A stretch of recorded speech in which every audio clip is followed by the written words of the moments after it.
Hello. In our last program, we saw how rivers were used for irrigation. With the help of irrigation, farmers can grow better crops. In dry regions, irrigation makes it possible for land which would otherwise be desert to be farmed. In the largest schemes, dams are built to store water.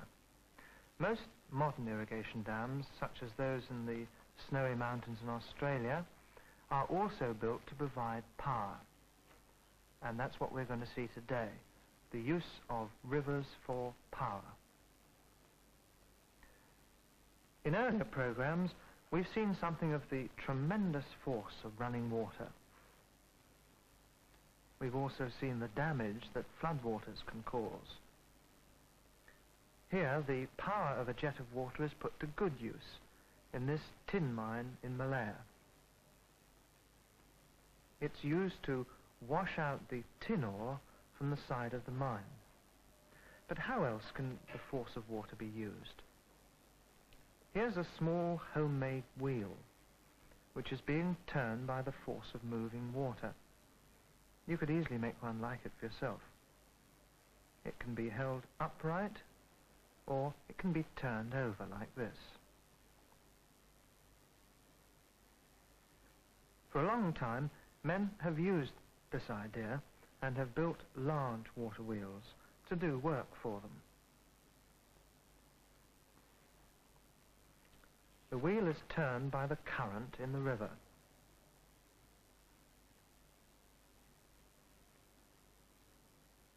This water wheel provides the power for a mill.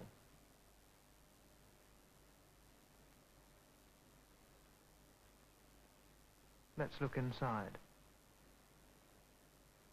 The wheel is connected through a series of gear wheels to a grinding stone.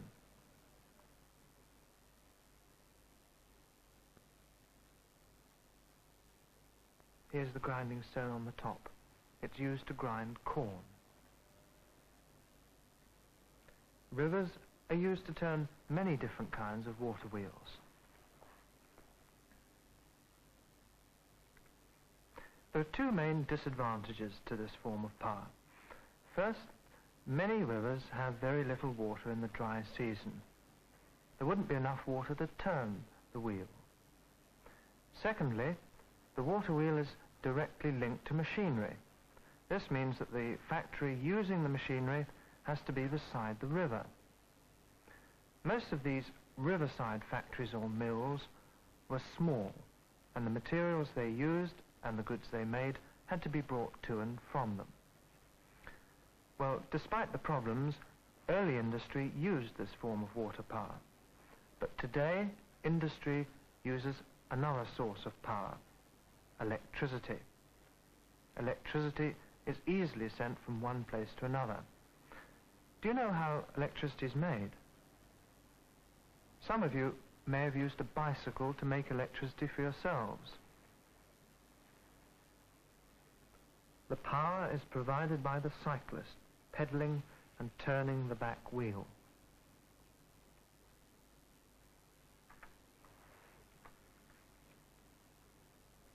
Linked to the back wheel is a generator called a dynamo. Here it is.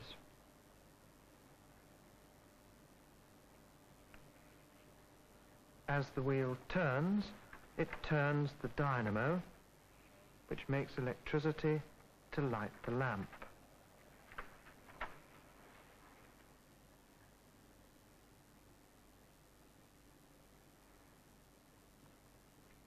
We've just seen how electricity can be made by turning a dynamo with a bicycle wheel. Today we're going to see how electricity can be made by turning a generator with a sort of water wheel. There's a special name for electricity which is made in this way. It's called hydroelectric power. Hydros is the Greek word for water. But before we have a close look at hydroelectric power, do you remember the main disadvantage of a water wheel? It can't turn if there isn't enough water, and in the dry season this may well be the case. In the last program The farmer had to face a similar problem of too little water in the dry season. The solution is the same in both cases. A dam must be built and water stored in the man-made lake behind it. This lake provides a constant supply of water for irrigation and for water power. But for water power, a great force of water is also required, as well as a constant supply. The dam provides this too, because the water has to fall from a great height, and so has the force which is needed. A dam is built, and water collects behind the dam. A long pipe is built to take the water to a turbine far below the water level, and above the turbine is the generator. Water passes down the pipe and turns the turbine, which turns the generator above to make electricity. Of course, there isn't just one pipe and one generator. There'll be a whole series of them. And all the machinery will be enclosed in a powerhouse.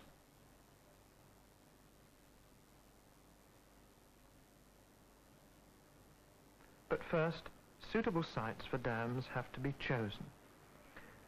And this is one of them. It's where the Zambesi River in Zambia passes through the narrow Kariba Gorge. Work started here in 1955 on one of the world's major hydroelectric power schemes. There was much hard construction work ahead for the large workforce of men and machines.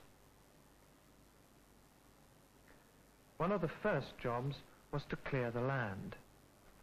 These enormous heavy steel balls were dragged across the ground to flatten the trees and vegetation.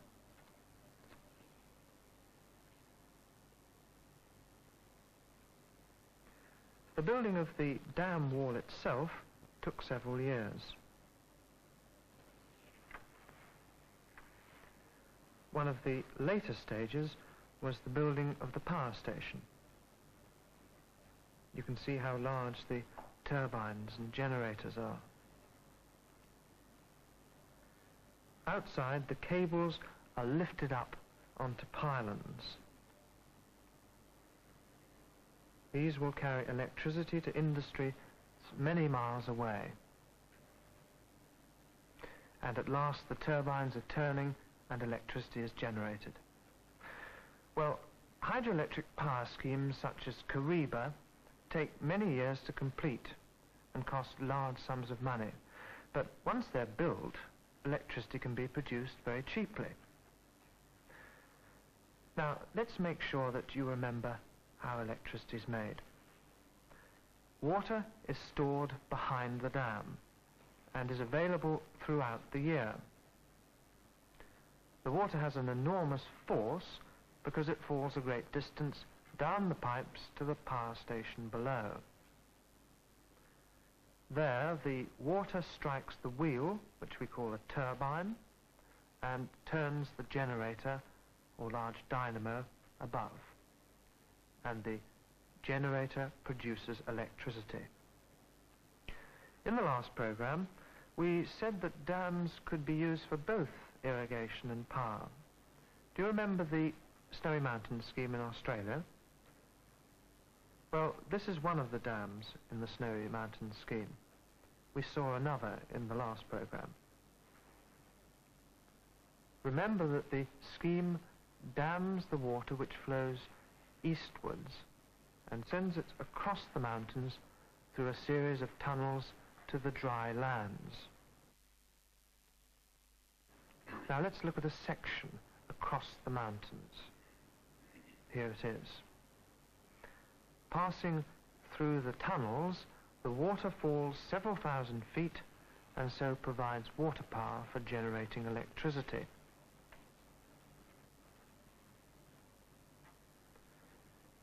Many of the power stations have been built underground. Here you can see the large generators inside them. In the control room, a man presses a switch and water turns the turbines. Electricity is now being generated.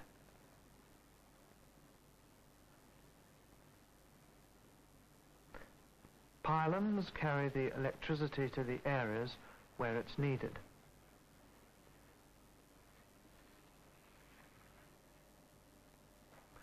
This is another dam which is being used for both irrigation and power. It's the Kariba Dam in India.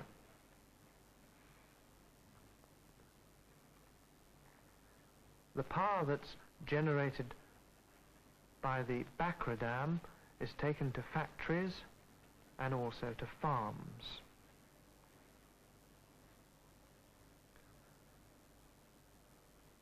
The farmer can now use an electric pump to pump the irrigation water into his fields. Modern pumps and power are a great help to the farmer.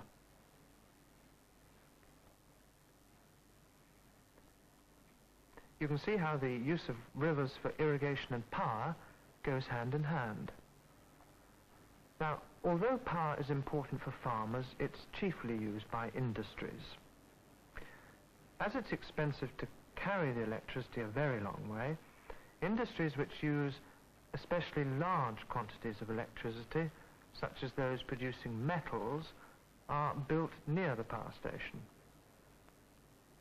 This is a copper smelting works in Uganda. It was built to use the electricity produced by the Owen Falls Dam, which it's quite near to.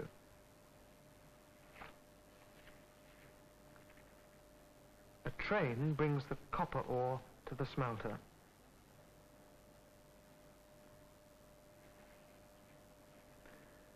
The ore is then emptied onto a conveyor belt.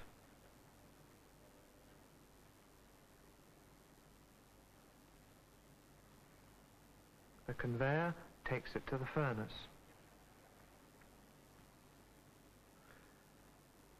Electricity from the hydroelectric power scheme heats the furnace.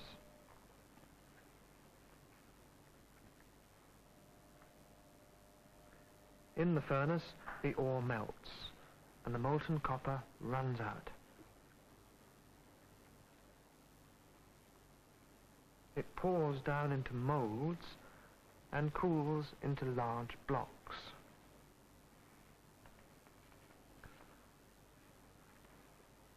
The blocks, or ingots as they're called, are stacked, ready for a train to take them away. Copper forms a very valuable export.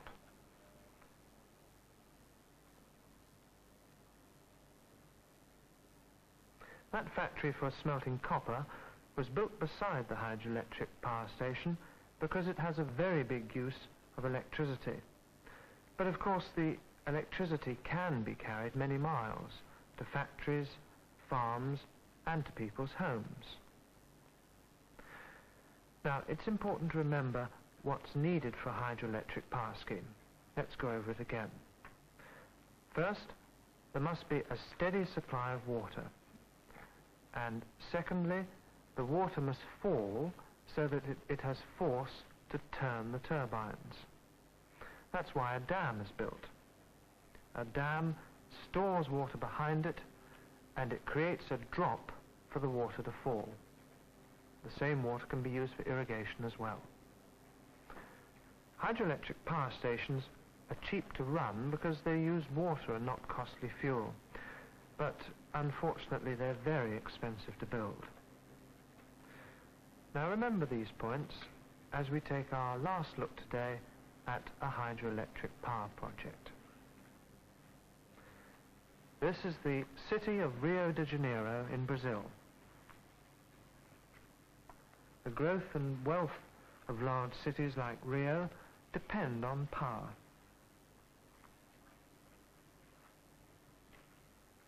The demand for electricity is so great that it was decided to use this river, the Rio Grande, for hydroelectric power.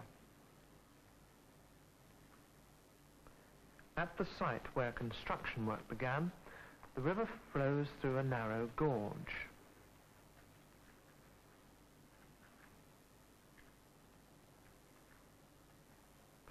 Rock had to be blasted, and thousands of tons of it were moved. One of the most difficult jobs was to temporarily change the course of the river so that the dam could be built.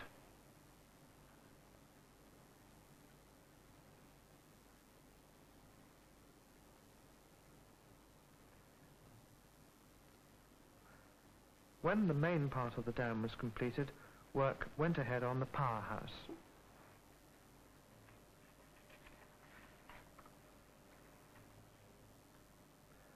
The level of the water behind the dam rises and is soon up to tree level. Many villages will be soon covered by the man-made lake, and so people have to leave their villages and move to new homes, taking all their belongings with them.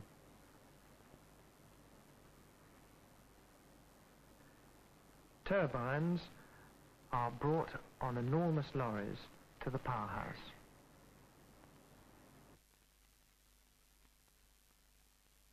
The cables which will carry the electricity to factories and homes are lifted up high onto the pylons.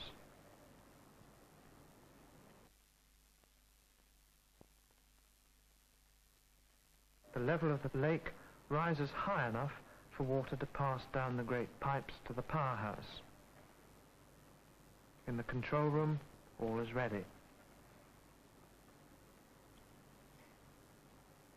And the water is let through. The turbines turn the generators to make electricity. And electricity supplies power for factories and for the people of the busy city of Rio de Janeiro in Brazil.